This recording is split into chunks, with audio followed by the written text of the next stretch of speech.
Yeah. But another thing, parents were celebrating. A lot of parents were celebrating yesterday, right, They're Tam? doing those end zone dances for sure after hearing at about 5:30 last night that CUPE and the province actually did reach a deal. A tentative deal has been reached between the province and CUPE, which represents those education workers, the support workers, that if they were to walk out this morning would send kids out of the classroom for the second time this month.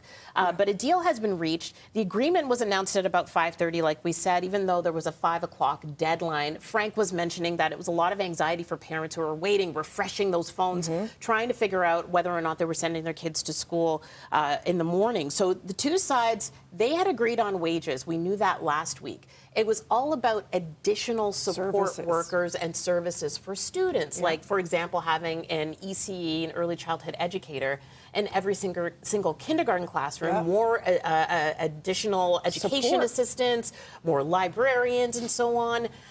The union said that the province was not budging last week. And it turns out they weren't budging last night either. They didn't. Nothing changed. Nothing changed. It's essentially the same deal that they had on the table last week. So it is.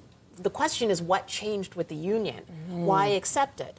And I think that's going to be telling come the ratification vote. Because, of course, the membership is going to have to vote on this. And if they don't vote majority to accept it, then we could be right back where we have been twice already. It's not over. It's promising, but it's not over. So kids get to school now, but it's by no means said and done. And CUPE president yesterday was saying, Laura Walton was saying, they said, what did change? And she's like, well, don't think that there's this illusion of jobs created. There were none. So yes, there was the increase in salary, but that's it. And she said, last week, what you didn't see was an actual strike. She said it was a protest to the notwithstanding clause, as opposed to a legal strike, right? So she's like, we haven't actually, let's be clear, had a legal strike yet.